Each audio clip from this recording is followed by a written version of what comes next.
People curse Trump with these tariff wars, but I think the Don didn't really have a choice. He had to do something. Let me tell you how. So people, Trump haters, they are bound, they see that Trump is just a disruptor for no reason at all. That's not the case, my friends.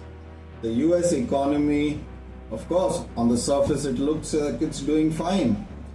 Employment numbers are good, growth is good for an economy of that size.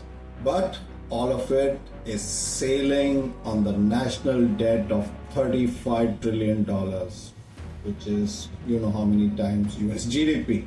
It's reached this stage over a number of crises, right from the 2008 financial crisis when money was pumped in, interest rates were kept to zero for a decade.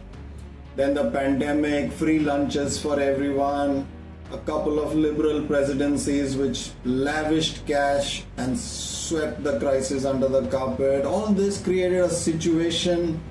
Add to that Biden's weaponizing of the US dollar. Earlier, since the Second World War, no other country had any fear in parking its reserves in the USD. But after Biden impounded Russian assets, similarly how America had impounded Japanese assets before World War II, since then every central bank of the world, every country is fearful of keeping their reserves with the US dollar. And the US dollar itself is dependent on how the world treats that $35 trillion debt.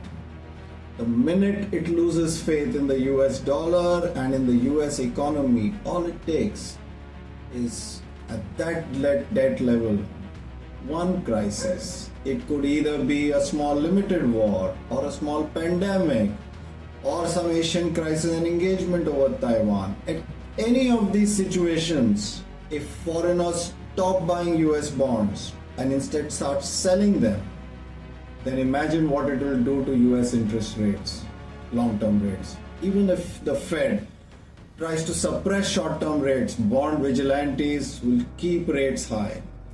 At that time, this debt will come to bite America. That is why Donald Trump didn't have a choice. He had to force a new world order very different from the one which we are used to.